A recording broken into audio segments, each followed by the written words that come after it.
Hey there, welcome to The Uplift. We've got a great show for you, a great cast of characters as well, and it's going to be a great day. Beginning with a mother who wanted to help her daughter and other college students find peace, and she came up with a clever and very cute way to do it. Also, a college athlete making history in the game of baseball. Pretty sweet swing there.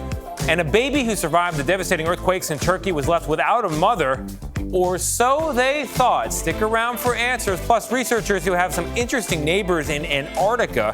You're going to get a close-up look at the emperor penguins they're studying. Plus, a little girl with cerebral palsy who found a role model just like her. CBS News was there when they met for the very first time. We got all that, plus your heartwarming videos, the ones you just need to see. You know what you're watching, The Uplift.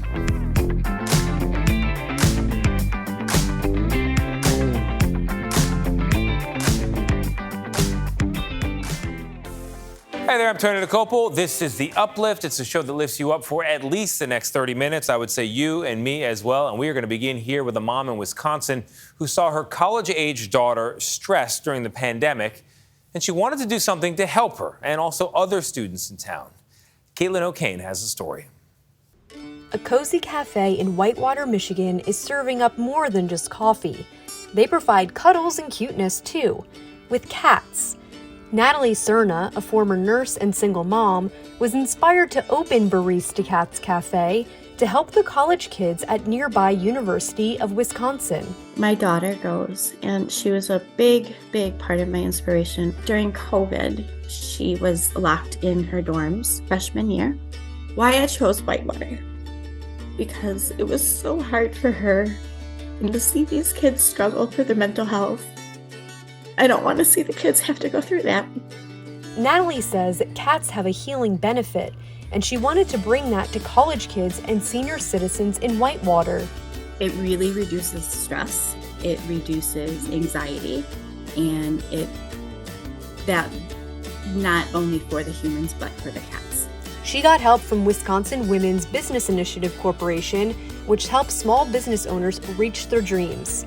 And now, she's helping customers and local cats. The Humane Society provides all the cats for the cafe, meaning they're all up for adoption. So these cats often go into the shelter and they are shut down. They're scared, they're depressed, but when they come here, they come out of their cages and their personalities really shine. In just over a year, more than 30 cats have been adopted by customers who get to bring those feline healing powers home with them from Barista Cats Cafe. Beautiful piece. From one beautiful story to another, we're going to introduce you now to a young woman making college baseball history. Here's Meg Oliver. Watch out, boys of summer. Oh! There's a new kid in town, and she means business. This was my goal throughout high school, to play collegiate baseball regardless of the division. 19-year-old Olivia Pichardo made history recently as the first woman to make a collegiate Division I baseball team, an outfielder for Brown University in the Ivy League. I knew that I wanted to play college baseball, but I also wanted to go somewhere that had academics that fit the grades that I had in high school. Pichardo chose Brown with a plan for a walk-on tryout. She approached things with calm. Grant Achilles is the team's head coach. How many women have reached out to you to try out for your program? There have been a handful since Liv, certainly none before. She was the first? Yes, she was the first. How would you describe her as a baseball player? So she's very meticulous with her preparation, and she's a contact hitter that wants to put the ball on the ground and play solid defense in the outfield. The dusty baseball diamonds of Queens, New York have been a part of Pichardo's life as long as she can remember. Who taught you how to play baseball? It was my dad. I kind of inherited his love for the game, and he knew that he wanted his kids to play baseball.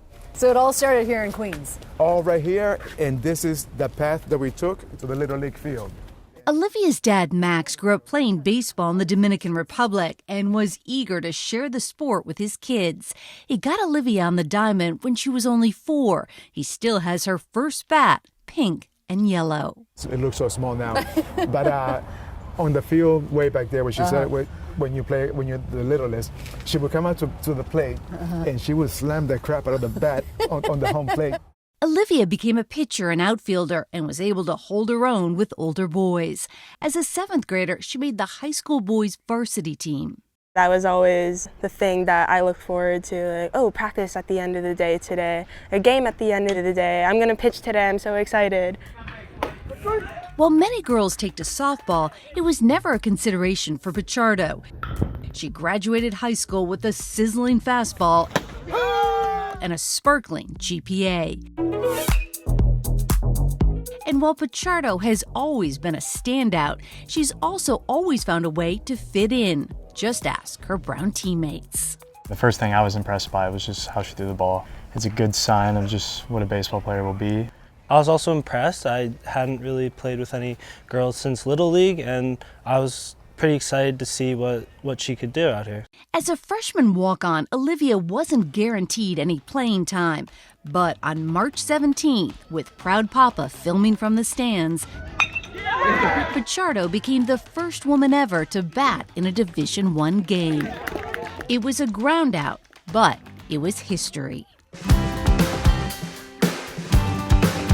What do you want other little girls out there to know that are playing baseball right now? I guess I would tell them they should be playing the sport that they love for as long as they want to play. If you can play, let them play. That's a great swing she's got there. Coming up, after the earthquake in Turkey, a baby survived for days underneath the rubble. Days. Her rescue, nothing short of a miracle. But it's what happened next that may be even more miraculous. Stick around. You're watching The Uplift.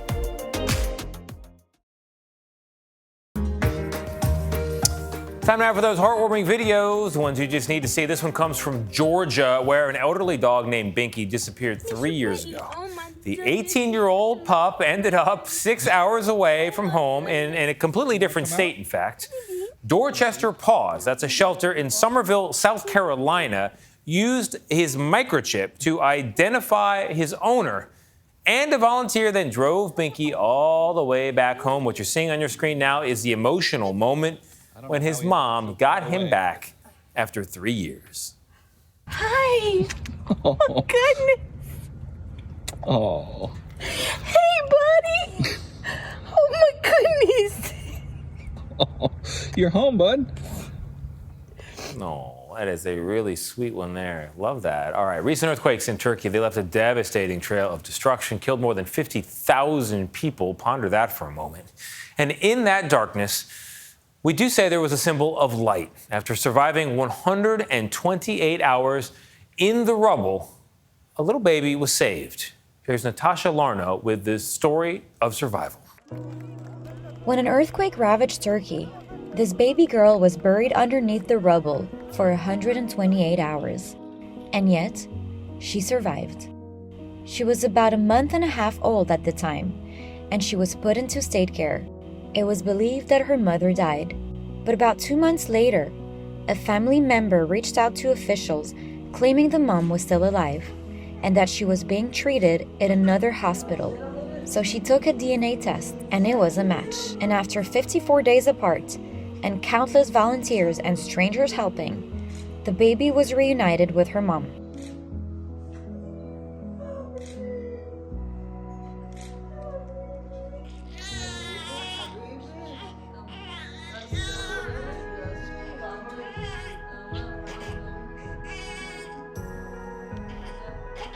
They are the only survivors from their family. But now, the miracle baby is finally back in her mom's arms.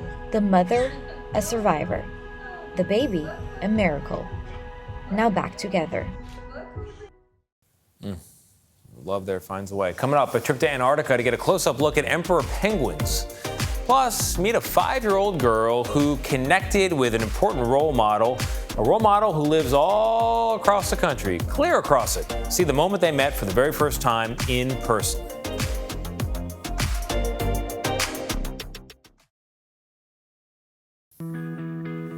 It's been more than a year now since the war in Ukraine started. Millions of people have begun to flee their homeland, the country of Ukraine. And last year, CBS Minnesota's Aaron Hassan-Zadeh met a family from Ukraine just after they arrived in these United States. She recently found them again to hear about the life they're building here. Literally, I took the shirt off my back, some documents, and ran away. We first met Alina, Nutella, and Valentina 1 year ago, when it was fresh. I want to go home. I really want to go home. Their homes in Mariupol, Ukraine, destroyed, so they ended up here in Minnesota. We escaped in great fear. 1 year later. My husband is here. He arrived. My children arrived. Thank God that we are all together now. Most of their family is here, settling into their new lives. With a new family member, Milo. He is the most important development currently. Milo was a surprise gift for Alina's daughter, who's thriving at school and in the neighborhood. They're playing together across the fence, throw toys across the fence to each other. She even met another girl from Mariupol in her class. Nutella, who was a dentist in Ukraine, is taking classes at an ESL school, working on English medical terminology to hopefully eventually work in that field again. And speaking of fields... When it was the summer, I was always gardening and doing a little bit of farming. I would grow vegetables, tomatoes, flowers, cucumbers. Valentina is thriving. Wonderful medical care. I really love the nature here. Excellent nature. I love this winter. So beautiful. I am very satisfied. I'm very fulfilled. I feel good. Because of the timing of their arrival in the States, they didn't qualify for certain programs. They're parolees. DHS tells us their status in the U.S. was just extended 1 more year. This conflict is not going to stop in the near future. And because of the fact that even if it does, as we've heard from this family in Mariupol and by and large other parts of Ukraine, it's been leveled down to a field. Attorney Nadia Roifi gets calls from families like this on a daily basis. They're looking for guidance to eventually solidify a more permanent status here in the U.S. Individuals, as we heard, want to work. They want to belong. They want to improve their English, their skill set. They really feel safe and happy here and really want to contribute. But what do we tell them as immigration practitioners or as a country? For now, we still need to go through a lot to feel really like we belong, that this is ours. This family will enjoy the simple joys of being together, being safe, building towards something new. And we have now many friends here. It's so valuable. Many people are helping us. Perhaps not something they chose, but something they embrace. We really want to thank every single person that aided us in this journey. Thank you everybody for all your support, for your friendship. We do have hope. Well, it's not Ukraine anymore, but it is home now. We wish them the best. All right, it's not yet summer here in the U.S., but in Antarctica, believe it or not, summer has just ended. And the researchers from San Jose who spent the season there, well, they were living next to some very interesting neighbors. CBS Bay Area's Brian Hackney brought back this report.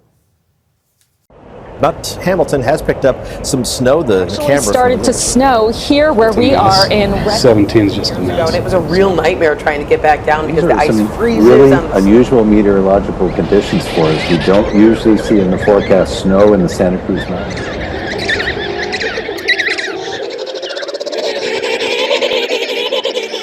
So we're at Cape Crozier to study emperor penguins. They're great neighbors. They're really curious birds and kind of wondering what kind of weird penguin you are. It's my first time on the ice, stepping off the helicopter. I almost cried because I was so happy. This year our goal is to instrument 32 birds. We're hoping to learn where they're going, how deep they're diving, how hard they have to work to get their food. It involves a lot of logistics. So we get up in the morning, pack up our research gear, and we head out. And then just catching penguins. Once we find the penguin that we want to capture, we surround it. The bird doesn't really know what to do, kind of stands still, and we're able to get within 3 or 4 feet of it. And then we have these long hooks, kind of like a shepherd's crook, that we just can hook around the bird and pull it towards us and then basically give the bird a big hug. So we spent a lot of time in the beginning deploying tags, getting a flipper measurement, getting a blood sample if possible, and as they've got a transmitter on them, so we have an antenna and we can scan, and when it goes boop, boop, boop, we know we have a penguin.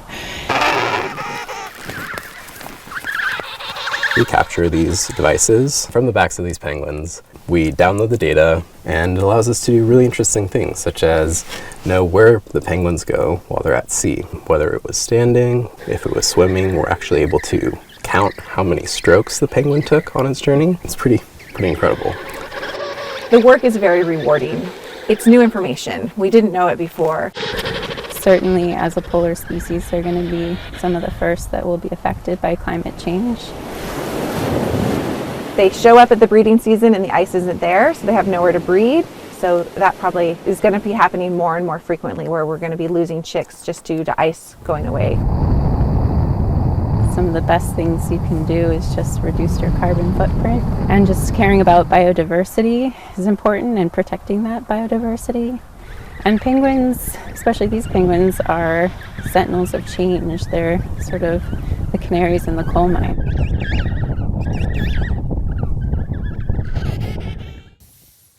All right, coming up, meet a 5-year-old with cerebral palsy who's learning how to navigate life from a role model who has the very same muscular disorder. I hope Colby just finds her real voice. She's capable of doing anything. I just hope that it's part of her and that she's proud of it. Because if I could go back to that 5-year-old girl, I would tell her. If I could go back to my 5-year-old self, I would tell her to be proud of herself.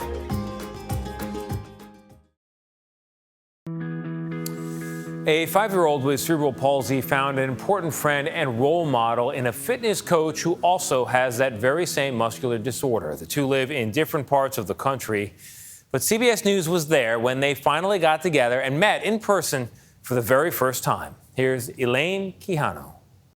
I like to pour some orange juice in it. Okay. Like other 5-year-olds, Colby Durborough spends a lot of time in a world of make-believe. Here you go. Thank you so much. But her reality has differed since birth. Colby was born 17 weeks premature at 1 pound, 2 ounces. She's faced a host of health challenges since, including the muscular disorder cerebral palsy, or CP. CP is where you have like CP and you use like a walker, a cane, and a wheelchair. These days, Colby is realizing that others sometimes see her differently. She said, "Mommy, I don't like when people stare at me. Mommy, I don't like it. I want them to stop." I want Colby to know that she can pick up the phone and call me for whatever reason. Steph Roach was also born with CP. She and Colby's mom, Amanda, met through social media, where Roach, a former CrossFit trainer and book author, posts about her life and defying expectations. When I saw Colby and then I saw the way that Amanda was guiding Colby through life, it was just like we were meant to be friends. Until now, it's been a long-distance friendship. The Durboroughs in New Jersey and Roach in Arizona. You ready? Come on out. But one January morning, Who is it? they had their first meeting. Guess what? The camera people here. And guess what? I got the same thing as you. I know, it's so cool. They were immediately comfortable with each other. Can I pick you up? Oh. You're the best stuff. I can't believe you're here. Oh. I love you. I love you. Colby realizes that people are starting to look at her and see her maybe a little bit differently. So we've had some big conversations about how that might make her feel. And yeah, I know all about how I feel now. Is it okay to tell somebody that you don't like it? Yeah. We have to be nice about it. Yeah. But you can still tell somebody that I don't really like how you stare at me like that. If you have questions, I can answer them for you, right? Yeah. If people have questions, they can ask you. After Colby went to play, Roach remembered her own childhood. I wanted to be as, quote, normal as possible. But it really wasn't until I turned probably 20, 22, where I really started to own who I was. With self-acceptance came new chapters, a growing circle of friends, success in fitness competitions, and love. Is it true you met Tyler on Tinder? It is very true. And I remember telling him, hope this doesn't bother you, but I have CP. And he said, well, I'm pigeon-toed, so I hope that doesn't bother you. Just months into their relationship, her life changed again. during a doctor's visit in 2016. And these lumps were all throughout my body, and a couple weeks later, I was diagnosed with Hodgkin's lymphoma stage 3B. It took 12 rounds of chemotherapy before doctors said her scans were clear. Steph and Ty have since married and faced the outside world together. We've been in a grocery store and a man has literally come up to him and shaken his hand and said, like, so good of you to be with her.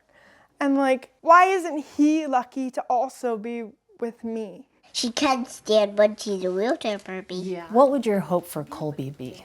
Gosh, I mean, so many things.